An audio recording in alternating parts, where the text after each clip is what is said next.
Subscribe करें और bell दबाएं ताकि कोई खबर रह न जाए।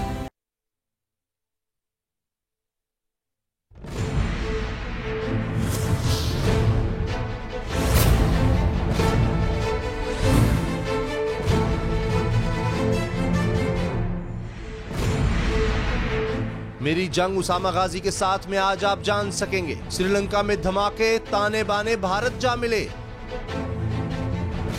करप्शन का खात्मा, इलाज चीनी फार्मूला। बिलावल के हल्के में मौत का रक्स।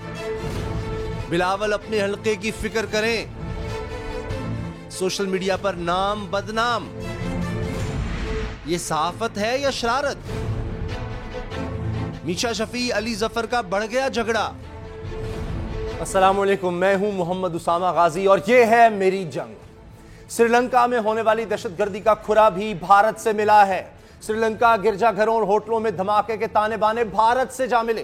तहकीकाती रिपोर्ट्स के मुताबिक ईस्टर के मास्टरमाइंड ज़ोहरान हाशिम ने भारत में ट्रेनिंग ली। इन धमाकों में 360 के करीब अफराद हलाक हुए थे।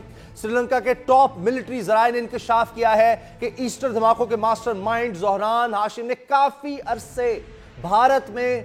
अरसा गुजारा है। दहशतगर्द तंजीम जमात अत-तौहीद के लीडर ने भारत से ट्रेनिंग ली। श्रीलंका के हुकाम के मुताबिक हमलों में मुलव्वस दीगर अफराद ने भी तमिलनाडु से दहशतगर्दी की तरबियत ली। ज़ोहरान हाशिम के फेसबुक फॉलोअर्स से भी तफ्तीश जारी है, जिनमें भारतीय शहरी भी शामिल हैं। श्रीलंकन हुकाम का कहना है कि ज़ोहरान हाशिम श्रीलंका में होटल धमाके के दौरान हलाक हो गया था। गैर मुल्की खबरसार इदारे ने श्रीलंकन पुलिस चीफ के हवाले से दावा किया था कि तहकीकात के मुताबिक धमाकों में 9 खुदकुश हमलावरों में से 8 की शिनाख्त की जा चुकी है, जबकि श्रीलंका के डिप्टी वजीर दिफा का कहना था कि धमाकों में मुलव्वस गिरोह के लीडर ने शंग्रीला होटल में खुदकुशी कर ली है। चंद रोज पहले दाइश ने श्रीलंका में होने वाले बम धमाकों की जिम्मेदारी कबूल की थी। काबिले गौर बात यह है कि नेशनल तौहीद जमात अपने जंगजुओं को भारतीय इलाके तमिलनाडु में दहशतगर्दी की तरबियत देती रही है। यह इलाका एक जमाने में श्रीलंका के मुखालिफ LTTE ग्रुप का मरकज था। भारतीय खुफिया एजेंसी रॉ LTTE के तखरीबकारों की खुफिया तौर पर सरपरस्ती करती रही है, लेकिन जब भारत ने LTTE की हिमायत तर्क कर दी तो उस ग्रुप ने साबिक भारतीय वजीर आजम राजीव गांधी को 1991 में कत्ल कर दिया था। दूसरी जानिब रॉ का यह किरदार 1991 में साबिक भारतीय वजीर आजम राजीव गांधी के कत्ल के बाद भी जारी रहा। अगर कोई बैरूनी ताकत या मुल्क इस दहशतगर्दी के पस से पुश था तो लाजमी तौर पर यह देखना होगा कि किस मुल्क को इस कार्रवाई से ज्यादा फायदा हुआ। श्रीलंका के चीन के साथ गर्मजोशी वाले मामलात और श्रीलंका में यह दहशतगर्दी बीजिंग में होने वाले बेल्ट एंड रोड फोरम से चंद रोज पहले की गई। खित्ते में मुआशी इंकलाब का बाइस बनने वाला मंसूबा भारत को किसी आंख नहीं भाता, ये छुपी बात नहीं है। दूसरी जानिब अमेरिका को भी जनूबी एशिया में चीन की बढ़ती हुई ताकत हजम नहीं हो रही। तो ऐसे में श्रीलंका में होने वाले धमाकों को हाथियों की लड़ाई में चींटी का मसल जाना कहा जा सकता है। कौन है इसके पीछे? बात करेंगे सीनियर तज्जियाकार air vice marshal retired Shahzad Chaudhry साहब। अब ये कोई पाकिस्तान नहीं कह रहा, ये इंटरनेशनल जरीदे भी कह रहे हैं, भारत में भी इस बारे में बात हो रही है। श्रीलंका के अहम जराए तफ्तीशकार ये कह रहे हैं कि भारत में इनको बाकायदा ट्रेनिंग मिली दहशतगर्दों को। तो ये तो बहुत बड़ा इंकशाफ है कि भारत में दाइश का या ना सिर्फ नेटवर्क मौजूद है, वहां उनको ट्रेनिंग दी जा रही है। जी, हालांकि देखिए, जब ये धमाके हुए तो बहुत हैरानगी की बात ये थी कि श्रीलंका जैसा मुल्क जो कि एक बहुत बड़ी जंग जो 25-26 साल रही, 28 साल रही, उसमें से एक मुश्किल वक्त देखते हुए कामयाब होकर निकला वहां से।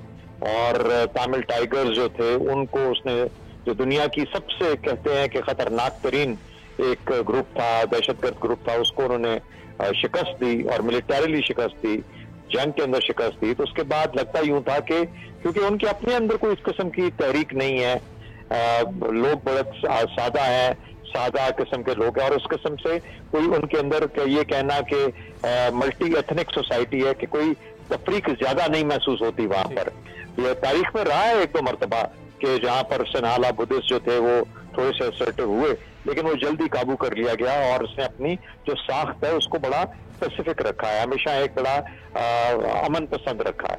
एक तो ये एस्पेक्ट था, तो इसलिए उस तरह के माहौल में इतना बड़ा हमला हो जाना, इसकी कोई वजह बनती थी, क्योंकि खुद श्रीलंका के मुसलमान जो थे या कोई और ग्रुप जो था वहां का जो एथनिक ग्रुप था उसके अंदर इतनी हिम्मत और ताकत नहीं थी कि वो इस किस्म का कोई काम सोच सकता, और फिर उसका कोई पर्पज होना चाहिए था, मकसद होना चाहिए था। यानी हम ये तवक्को नहीं कर सकते कि दाइश हो या कोई और ग्रुप हो या कोई मुसलमानों का कोई सपोर्टेड हो तो वो श्रीलंका के माहौल पे, उसकी सोसाइटी पे या मईशत पे काबू कर ले, ऐसा नहीं है। इसलिए बड़ी अजीब सी बात लग रही थी। उसकी वजह से जो खदशात थे वो ये थे कि इसमें कोई गहरी साजिश है, और उस साजिश का ताल्लुक अब भारत से इसलिए बदकिस्मती से बन जाता है कि भारत जो है उसका हमेशा से कोशिश रही है कि श्रीलंका को जेर रखे।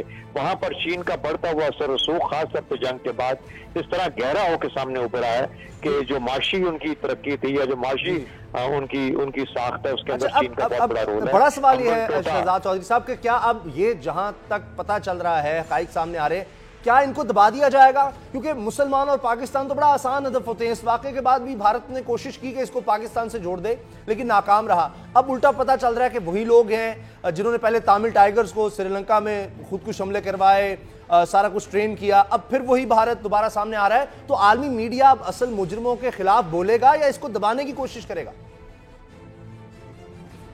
देखिए, जहां तक अमेरिका का तल्लक है, अमेरिका चीन का मुखालिफ है और उसको मात देना चाहता है ग्रैंड स्ट्रेटजी के अंदर, और भारत का जो मुखालिफ है वो पाकिस्तान है, और वो पाकिस्तान को फंसाना चाहता है, आइसोलेट करना चाहता है, और खास तौर पे दहशतगर्दी का वो हरबा है जो पाकिस्तान पे वो बहुत देर से कोशिश कर रहा है कि इसका इल्जाम पाकिस्तान पे लगा के पाकिस्तान को बुरे इमेज के साथ दुनिया में दिखाया जाए और पाकिस्तान का नाटका बंद किया जाए। ये भारत की कोशिश है।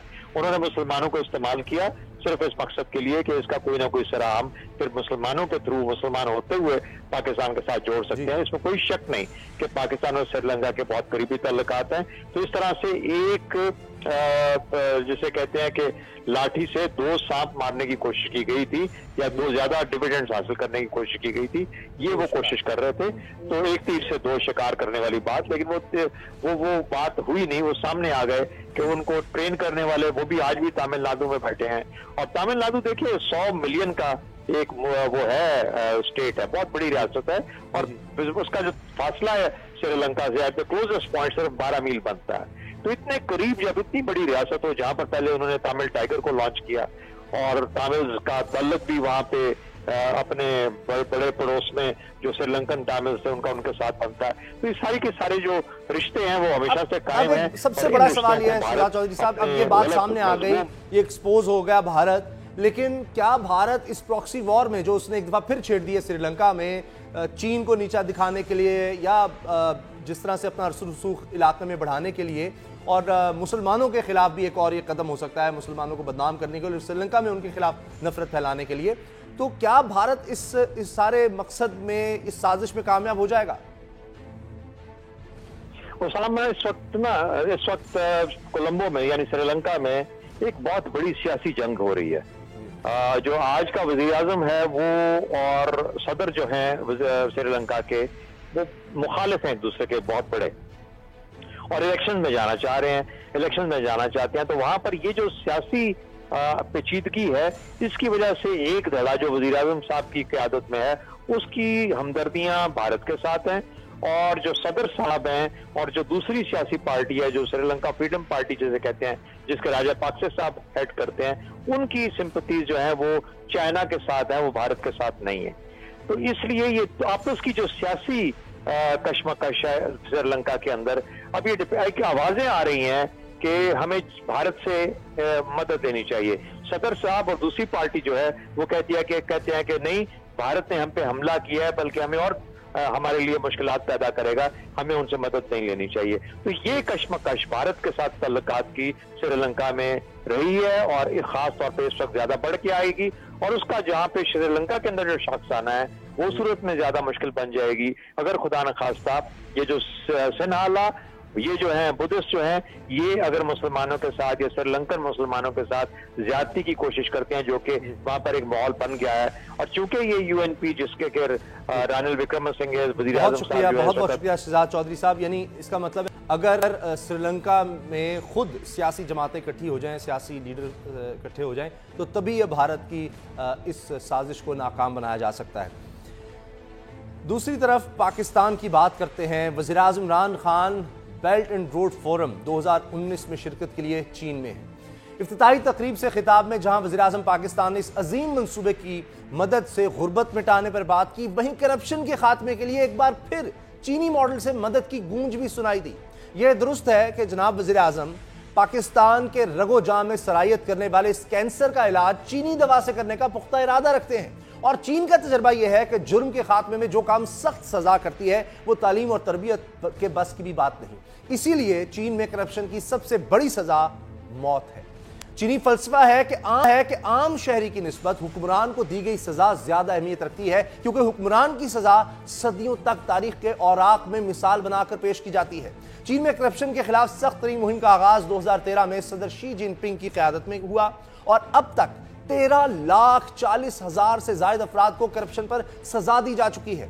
करप्शन के खात्मा इसका खात्मा ये नहीं हम कह सकते कि कोई रॉकेट साइंस है, ऐसा नहीं है। सादा सा निज़ाम है। अवाम कमीशन ऑफ डिसिप्लिन इंस्पेक्शन में शिकायत दर्ज कराते हैं, जो तहकीकात के बाद मुलजिम की किस्मत का फैसला सुना देता है। फिर ना कोई झूठे मुकदमात का रोना रोता है, ना कोई सियासी इंतकाम का शोर मचाता है। मुलजिम कितना ही बाअसर और बड़ा हुकूमती ओहदेदार क्यों ना हो, सजा पर अमल दरामद में कोई चीज रुकावट नहीं बनती। चीनी क़यादत का अवाम, अशराफिया और दुनिया के लिए छोटा सा पैगाम है, जो करप्शन करेगा जान से जाएगा। गुज़श्ता चंद साल में चीनी कम्युनिस्ट पार्टी के मुमताज रहनुमा, वज़ीर तिजारत और पोल ब्यूरो के रुकन बू ज़लाई को उम्र कैद और सारी जायदाद की जब्तगी की सजा सुनाई गई। वो तरक्की की अलामत और जदीद चीन के माथे का झूमर समझा जाता था। एक सीनियर जर्नैल भी उम्र कैद भुगत रहे हैं। चीन में आइडियल रेलवे निजाम के बानी चीनी वजीर रेलवे लियू ज़ीजिन को भी करप्शन पर मौत की सजा सुनाई गई।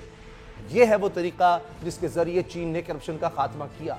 दूसरी तरफ हम हैं, जहां रिश्वत और सियासत से बेहतर कोई कारोबार ही नहीं।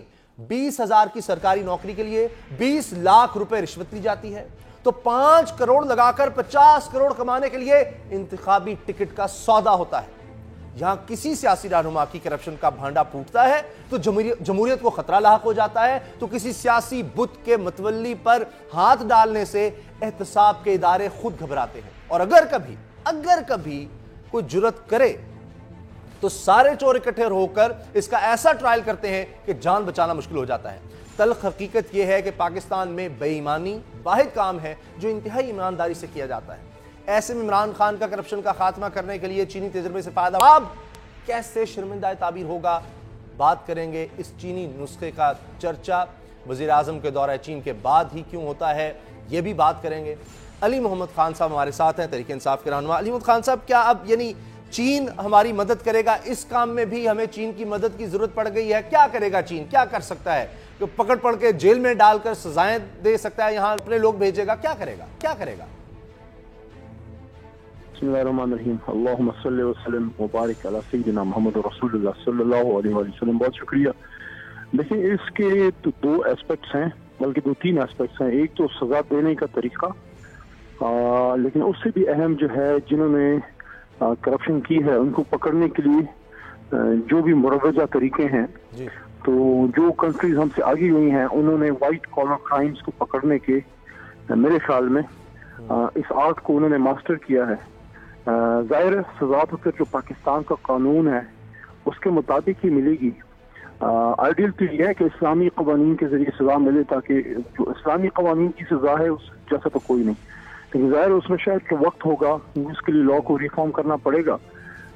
लेकिन मेरे ख्याल में वाइट कॉलर क्राइम्स को पकड़ने के लिए जो एक सोफिस्टिकेटेड फॉरेंसिक ऑडिट होते हैं, आपके जो है थर्ड पार्टी ऑडिट्स होते हैं, उसके अलावा जो आपकी वाइट कॉलर क्राइम्स को पकड़ने के इदारे होते हैं, उनके पास जो टेक्निक्स होते हैं, तो उसमें शायद हेल्प की भी बात हो कि हमें वो थोड़ा उसमें गाइड करें और हमारे कुछ इदारे अगर उनसे हेल्प ले सकें तो ले लें। लेकिन मेरे ख्याल में चूंकि चाइना उन कंट्रीज में से है जिन्होंने करप्शन पे बहुत हद तक जो है और बड़ी तेजी से कंट्रोल पाया था, तो मेरे ख्याल में इस हवाले से शायद खान साहब, क्या जिस तरह नैब है, FIA है, एंटी करप्शन, पता नहीं कितने इदारे हमारे यहाँ हैं, तो फिर अब उनकी जगह कोई नया इदारा सेटअप करने की जरूरत है या चीनी इदारों को ट्रेनिंग दे सकता है, कर क्या सकता है चीन?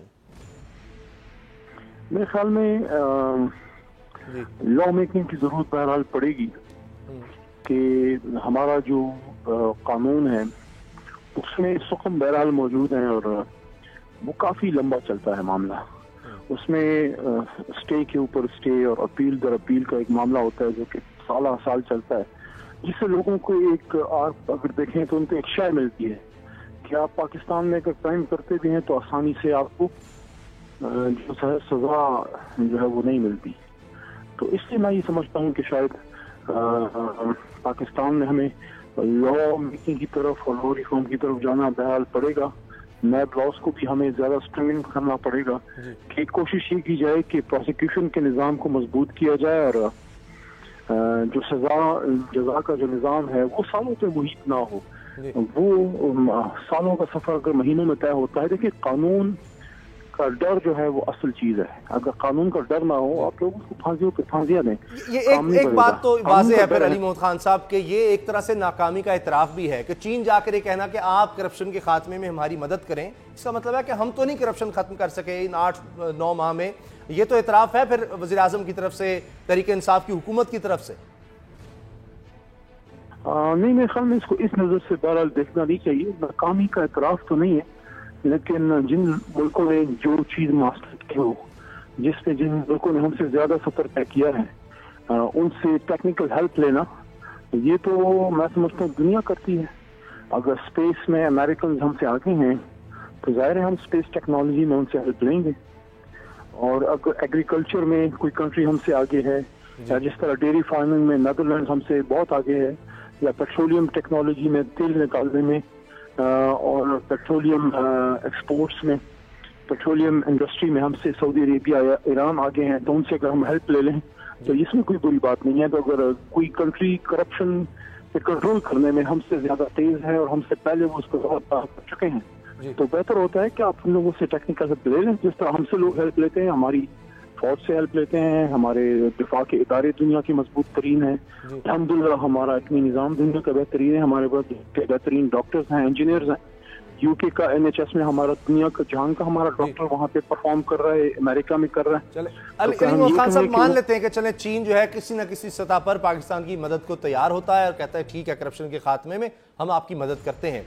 پھر کس طرح مان لیا جائے کہ پاکستان کی تاریخ میں ایوب خان صاحب سے لے کر آج تک سب نے کرپشن کے خاتمے کا نعرہ لگایا، لیکن کوئی ادارہ اس طرح سے کام نہیں کر سکا کہ اس کے بعد ہمیں پتا ہو کہ یہ ایک ادارہ بن گیا ہے مسلسل اور یہ کرپشن کو پکڑتا ہے. بنتے رہے ادارے، ٹوٹتے رہے، الزامات لگتے رہے سیاسی انتقام کا، جو آج پھر لگ رہا ہے. اپوزیشن اکٹھی ہے، نیب کا خاتمہ کرنا چاہیے، اس قانون کو ختم کرنا چاہیے، کالا قانون ہے.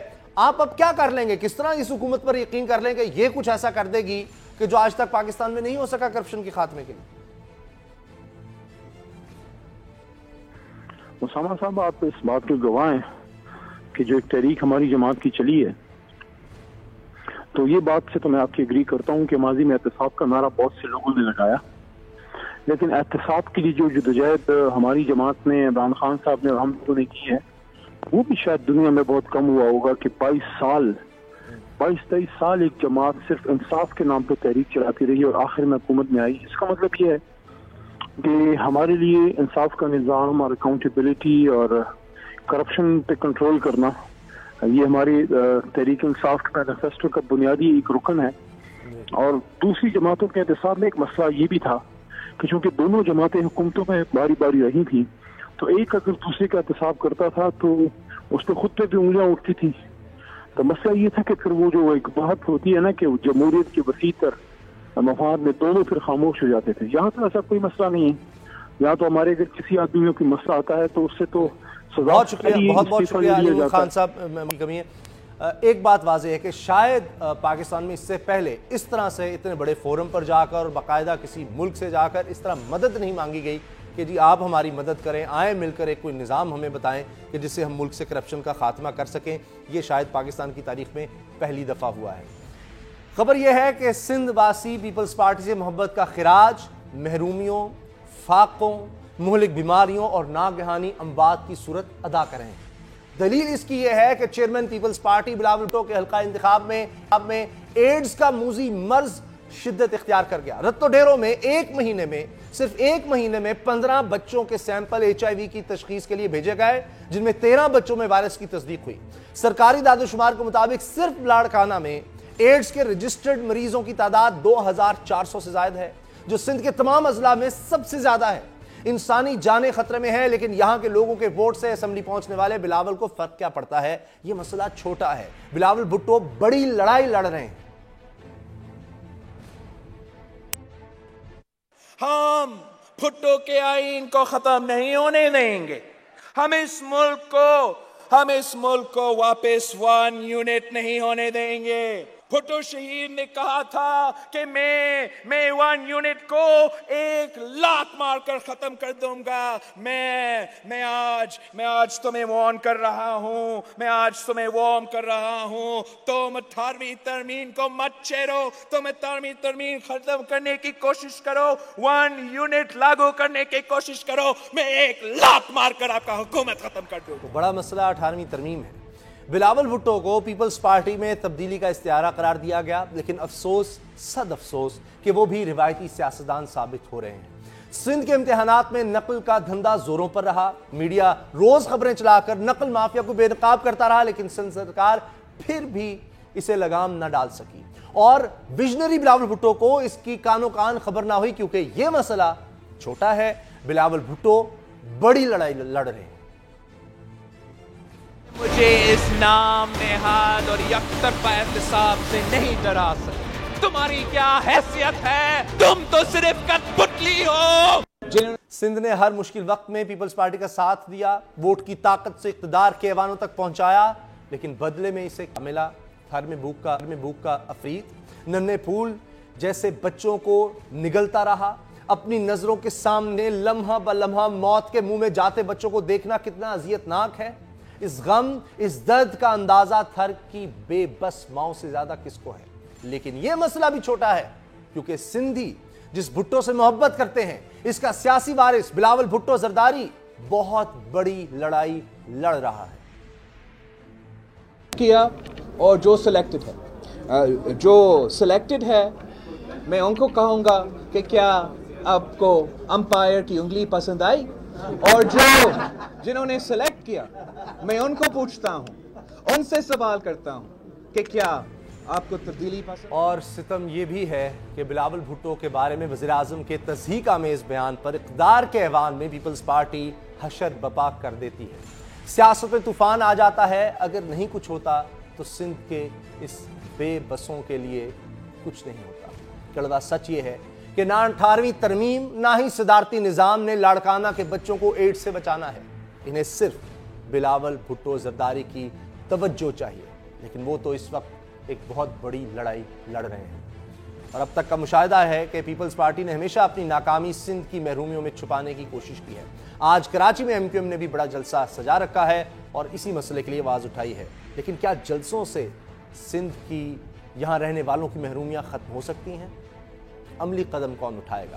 یا ہمیشہ کی طرح سندھ میں اگر کوئی محرومی ہے تو یہی کہا جاتا رہے گا کہ وفاق اس کا قصوروار ہے؟ جس طرح آج وزیر تعلیم بھی یہ کہہ رہے تھے کہ سندھ میں تعلیم کیسے ہم لے کر آئیں، کس طرح سکول بنائیں، کس طرح بچوں کو تعلیم دیں، کیونکہ وفاق پیسے نہیں دے رہا۔ تو ہر دفعہ ہر مسئلے کا ایک ہی قصوروار ہے، اور وہ یہ کہ وفاقی حکومت پیسے نہیں دیتی۔ بریک کے بعد ملتے ہیں۔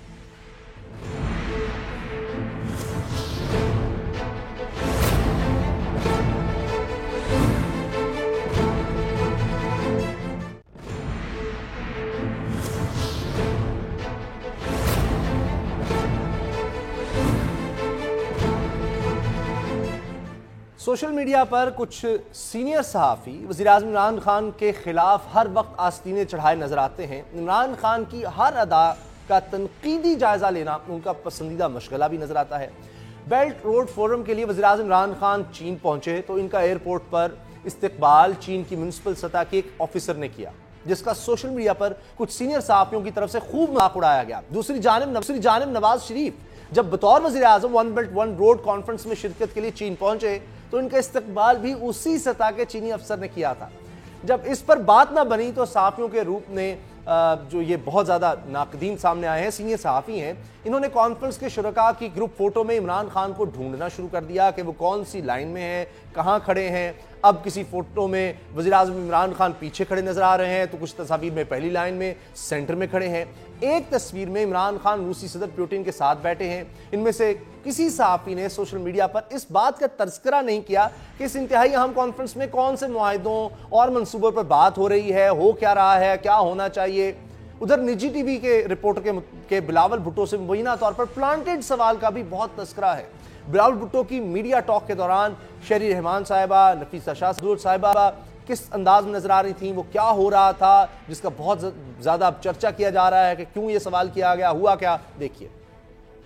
بھائی آپ کا آخری سوال یہ بتائیں کہ ڈیٹ لیمیٹیشن ایکٹ کے مطابق کون سا ہے؟ ڈیٹ لیمیٹیشن ایکٹ کے مطابق جب حکومت 60% ایکسکیوٹ کرنا تو تب کوئی غیر ملکی قرضہ لینے سے پہلے پارلیمنٹ کی منظوری پہلے ضروری ہے, بعد میں نہیں.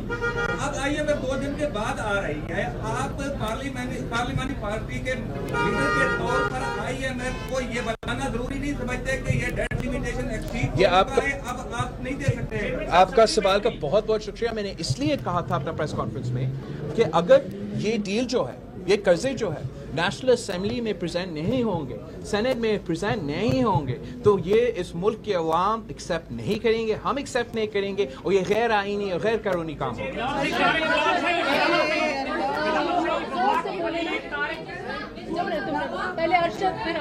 ارشد کون ہے؟ ارشد بھائی.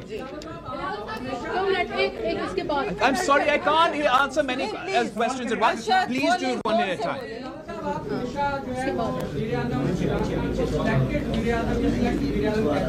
اور جب آپ نے پہلی دفعہ انگلش کہا تو آپ نے دیکھا وزیراعظم پہ تنقید کی جاتی ہے, لیکن جب آپ انہیں کہتے ہیں کہ وزیراعظم جنہوں نے انہیں سلیکٹ کیا ہے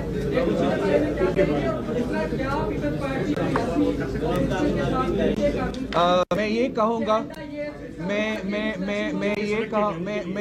میں دونوں کے لیے جنہوں نے سلیکٹ کیا اور جو سلیکٹڈ ہے میں ان کو کہوں گا کہ کیا آپ کو امپائر کی انگلی پسند آئی, اور جنہوں نے سلیکٹ کیا میں ان کو پوچھتا ہوں, ان سے سوال کرتا ہوں کہ کیا آپ کو تبدیلی پسند آئی. بہت سے حلقے اس سوال کو پلانٹڈ سوال قرار دے رہے ہیں. دوسری جانب عمران خان کی کرکٹ ٹیم کے اوپننگ بیٹسمین رمیز راجہ کے ٹویٹ نے تہلکہ مچا دیا ہے. رمیز راجہ کا اپنے ٹویٹ پیغام میں کہنا ہے کہ سیاسی پروگراموں اور ان کے اینکرز کو کیا ہو گیا ہے, ان کا دماغ خراب ہو گیا ہے, جو اپوزیشن کے مہذب موقف کو پیش کر رہے ہیں, جنہوں نے ان کے دیکھتے ہوئے پاکستان کو تباہ و برباد کر دیا. اگر لوگوں کو مہنگائی زیادہ لگ رہی ہے تو یہ اس کے صحیح حقدار بھی ہیں جو گزشتہ 10 برسوں سے انہیں ووٹ دے کر اقتدار میں لاتے رہے ہیں. رمیز راجہ کا یہ ٹویٹ وزیراعظم عمران خان کے سیاسی مخالفین پر بم بن کر گرا, اور سیاسی ناقدین کو رمیز راجہ کا یہ ٹویٹ ہضم نہیں ہو رہا. آخر یہ لوگ جو سینئر صحافی ہیں سوشل میڈیا پر کون سی صحافت کر رہے ہیں, اس پر بات کریں گے سپریم کورٹ کو کور کرنے والے نوجوان صحافی صدیق جان سے. سوشل میڈیا پر بڑا سراہ جاتا ہے, ان کو بہت ایکٹیو ہیں. صدیق جان, یہ جو باتیں اب سوشل میڈیا پر ہونے لگی ہیں, خاص طور پہ عمران خان صاحب کے بارے میں, اب رمیز راجہ نے ان کے حق میں ٹویٹ کر دیا, بڑی سخت زبان استعمال کی, تو اب ایک ہلچل مچ چکی ہے کہ رمیز راجہ نے کیا کہہ دیا, کیوں کہہ دیا, ان کو کیا ضرورت تھی, یہ ہوتے کون ہیں اس طرح کی باتیں کرنے والے اور صحافیوں اور اینکرز کے بارے میں بات کرنے والے. یہ کیا ہو رہا ہے, کیوں یہ سب کچھ کیا جا رہا ہے, کیا وجہ ہے اس کی؟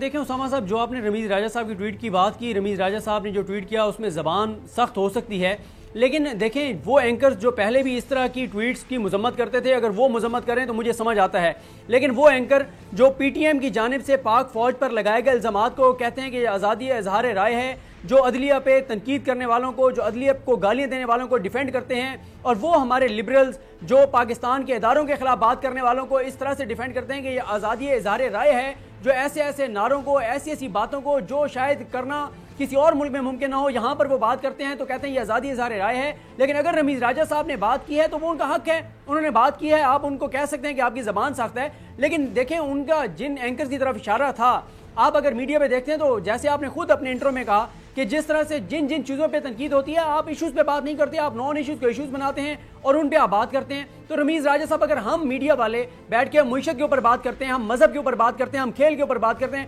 اگر ہم ہر چیز کے اوپر بات کر سکتے ہیں تو ایک ایز اے پاکستانی شہری रमीज़ राजा साहब हम मीडिया पर तनकीद क्यों नहीं कर सकते? हमें भी तनकीद हमें सामना करना चाहिए। वो तनकीद कर रहे हैं, हमें उसका सामना करना चाहिए। वो जो बात कर रहे हैं, हमें उसका जवाब देना चाहिए। अगर हम उन एंकर्स में से नहीं हैं, अगर हम उन सहाफ़ियों में से नहीं हैं जो गलत खबरों को रिपोर्ट करते हैं, जो गलत चीज़ों को प्रोपिगेट करते हैं, तो हमें कोई तकलीफ नहीं होनी चाहिए, मेरा ख्याल है। तो ये सदीक जान, क्या अब ये तासुर मिल रहा है कि ग्रुपिंग बन चुकी है कि एक सहाफ़ियों का ग्रुप है जो इमरान खान के शदीद खिलाफ है, नफरत की हद तक है, और कोई भी काम कुछ ऐसा, जिस मैंने तस्वीरों का जिक्र किया कि जी वो देखें, ओहो स्मार्ट वज़ीर आज़म कहाँ खड़ा है, वो पिछली लाइन में खड़ा है, उसको रिसीव कौन कर रहा है, एक उनकी सोच है। दूसरी तरफ अगर ये कोई बात ऐसी कर देते हैं तो हम देखते हैं कि बाकायदा गालियों पर मबनी हैशटैग शुरू हो जाते हैं ट्विटर पर इनके खिलाफ। ये दोनों तरफ से एक अजीब सी जंग शुरू हो गई है।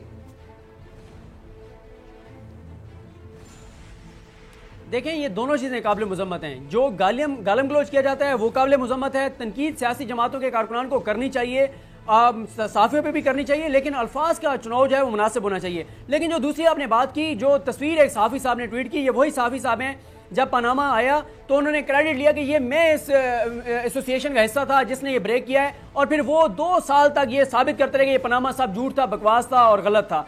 फिर यही सहाफ़ी, असल में मसला कहाँ पे आता है उसामा साहब? अगर उसामा गाजी साहब नून लीग पर भी तनकीद करते थे, पीपल्स पार्टी पे भी तनकीद करते थे, पीटीआई पे भी तनकीद कर रहे हैं, तो बिल्कुल ठीक है, क्योंकि उसामा गाजी साहब ये समझते हैं कि अगर हुकूमत को गलत काम कर रही है तो सहाफ़ी का काम है उसको पॉइंट आउट करना, उस पर बात करना। लेकिन अगर उसामा गाजी साहब तहरीक इंसाफ की जरा सी बातों को, तस्वीरों को लेके और उनके ऊपर तनकीद करेंगे, लेकिन शरीफ खानदान की 5 बराज़मों में बनाई गई जायदादों को, आसिफ अली जरदारी के फेक अकाउंट्स को, आसिफ अली जरदारी और शरीफ खानदान की मनी लॉन्ड्रिंग को, मॉडल टाउन के कत्लेआम को, लोगों पे जुल्म और तशद्दुद को, 30 जो पिछले 10 सालों में जो पाकिस्तान के साथ किया गया, अदारों को जो तबाह किया गया, उसको डिफेंड करते हैं और तहरीक इंसाफ पे तनकीद करते हैं, तो ये नामुनासिब है। सहाफ़ी को हर हुकूमत की हर गलत पॉलिसी पे तनकीद करनी चाहिए, लेकिन अगर आप शरीफों का और आसिफ अली जरदारी साहब का दिफा करेंगे और इमरान खान के ऊपर तनकीद करेंगे तो फिर आपको बेहतर है जाकर पीपल्स पार्टी या PMLN ज्वाइन कर लेनी चाहिए। एक आखिरी सवाल सदीक जान, ये बात करना कि जी ये सहाफ़ी ने ये सवाल क्यों कर दिया, ये प्लांटेड सवाल था और बिलावल से जानबूझकर पहले से तय था कि ये सवाल पूछेंगे जवाब दिया जाएगा,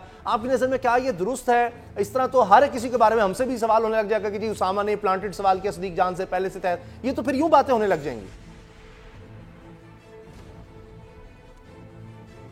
देखें, बात ये होती है कि एक होता है कि आप मफरूज़ा होता है, आपका अंदाज़ा होता है, लेकिन एक होता है सबूत सामने आता है। एक तो जिस सहाफ़ी ने ये सवाल किया है उनका बैकग्राउंड ये है कि वो उनके, आप ट्विटर जाकर देख लें, वो मुसलसल PMLN का दिफा करते हैं, वो PMLN के बयानियों को आगे बढ़ाते हैं और वो पीपल्स पार्टी का भी दिफा करते हैं। लेकिन जब उन्होंने जो सवाल किया, अगर आप उसका बैकग्राउंड देखें, अगर 2 मिनट पहले जो आपने दिखाया कि वो बार बार पीपल्स पार्टी की रहनुमाएं, जो खवातीन रहनुमा थी, वो कह रही थी फलां से सवाल लें, फलां से सवाल लें। और आप एक और चीज़ गौर से दोबारा अगर आप क्लिप चला के देखें, जब बिलावल भुट्टो ने जवाब दिया उनका सवाल का, तो दरमियान में एक बार फिर पर्ची पे बिलावल साहब ने देखा, वो लिख कर लाए हुए थे वो जवाब। तो ये रूटीन में होता है, बहुत सारी सियासी जमातों के लोग प्लांटेड सवाल कराते हैं। और ये देखें, अगर आप किसी ऐसे सहाफ़ी के बारे में कहेंगे जिसके बारे में हम मीडिया को पता है कि यार ये नहीं कर सकता, तो सब कहते हैं कि यार ये नहीं कर सकता, लेकिन उनका बैकग्राउंड ऐसा है कि वो करते हैं, खुल के दिफा करते हैं। और हमारे यहाँ मीडिया में बहुत सारे लोग ऐसे हैं जो कहते हैं कि पाकिस्तान की बका इसी में है कि इस पे वो हुक्मरानी करे जिसके नाम के साथ शरीफ आता हो।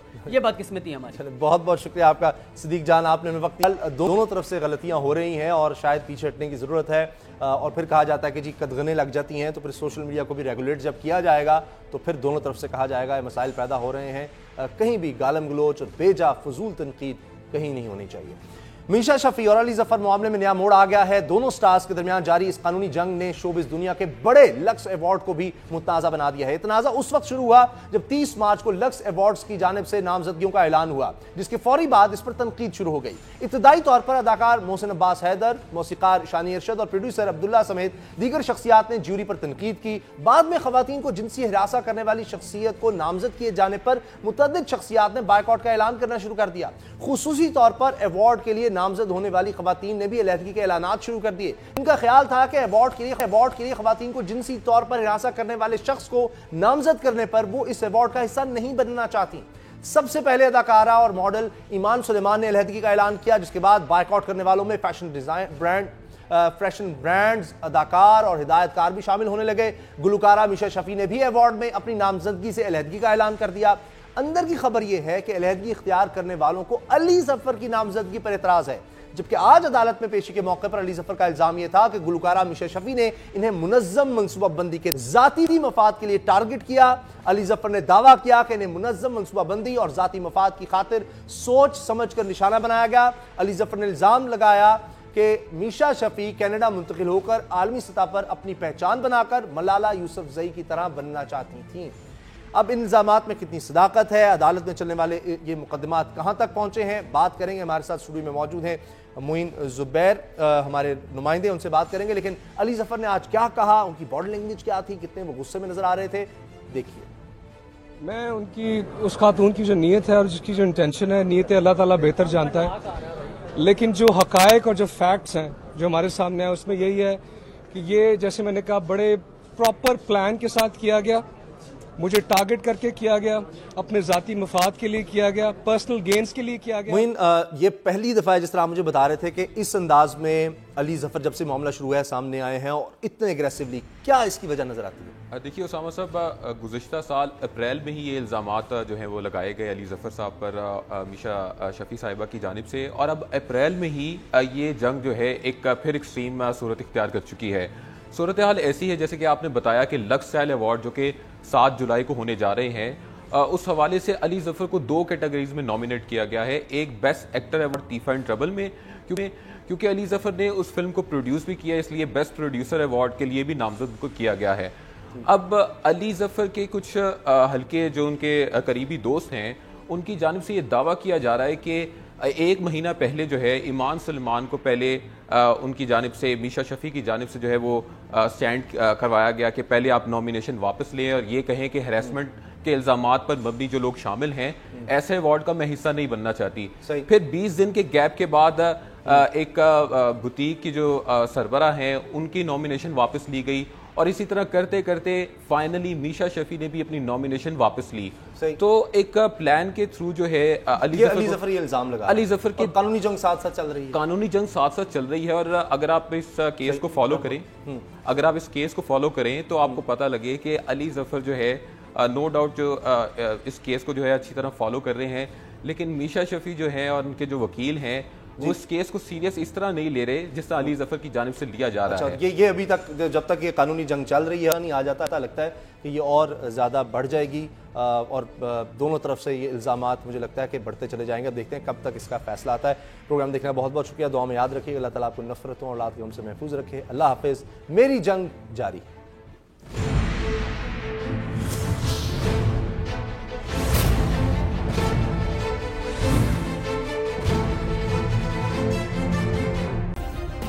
सब्सक्राइब करें और बेल दबाएं ताकि कोई खबर रह न जाए।